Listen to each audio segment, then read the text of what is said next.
I think it's best if we start at the beginning. At 5:26, we received our first page. All of us were watching and saw the storm, but there's not a lot of preparation you can do for a thunderstorm. Thunderstorms happen every day. This one just became a monster. We opened our dispatch center. Actually, we started our dispatch center to be opened. I have 5:46. I got in. Chris had trouble getting in. Wind, damage. Mark had to try 5 different routes to get into our facilities because of trees now.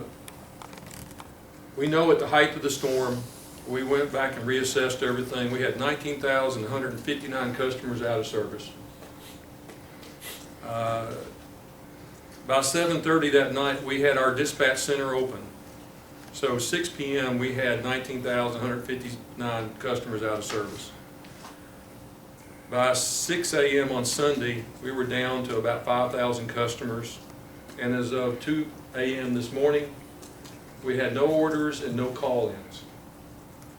So that basically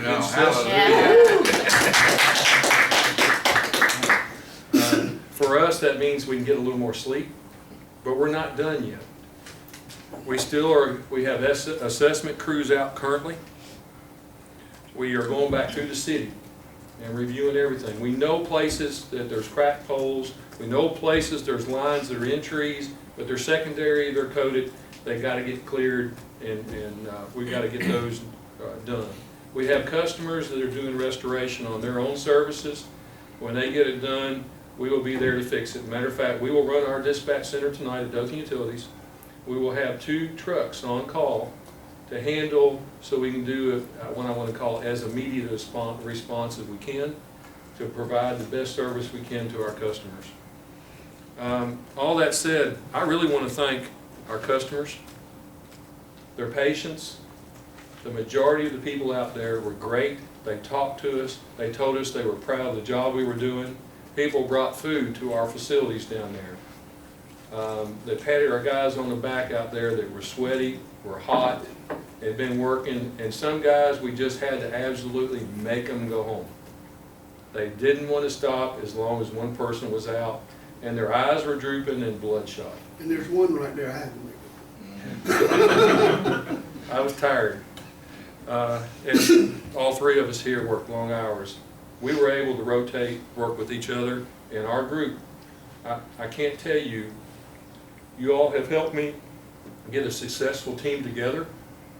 I've brought people to you that we brought in. Chris is one of them that we recently brought back. He's been instrumental. We've had other guys that you all allowed me to bring in, instrumental in this. Equipment. If you all haven't given us the money to replace the equipment, we had a few little issues, but every piece of our equipment was up and running, stayed up and running during the storm. That is unusual. We got equipment from Jerry and some of the others to help. Anyway, big thing is our customers help. We did have a few customers that jumped in the car while we're driving down the road and wanted to know when the power was going to be restored. That was kind of a funny issue. We did have a few people that were going to leave with our copper, and we told them it would take a lot longer to get power back, so they left it there. We did have some locations that were kind of edgy that we had to leave. Safety of our employees is utmost importance. The help and assistance that we had Troy, Andalusia, Opelika, and Tuskegee come in. Those guys worked extremely hard and helped us to get areas up and restored quickly. One of the things I want to let everybody know, when the street is completely blocked, wires all mangled, you can't get in there and make repairs until you remove things. You can't remove things until the power is confirmed off. You got to get that stuff done. But I want to tell you all, yesterday was like a snowball. When you see it coming down the hill, we started collecting, you see feet and everything else coming out because it got faster and faster and faster getting restoration done, small areas done. And man, yesterday we basically had all our power, the primary up, secondary up as far as to the transformers, and then it became a customer issue. Now we were tapping people back on as soon as we can, but we worked through that process. Bottom line is, that group, Electric Cities, coordinated that for us.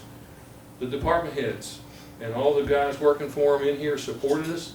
When I called, they got us somebody there.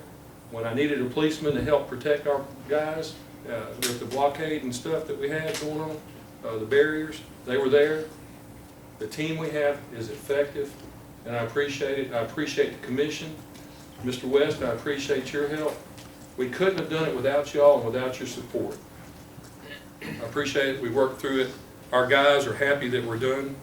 They love that we got the power, not because of that they can rest, because our customers are back in service.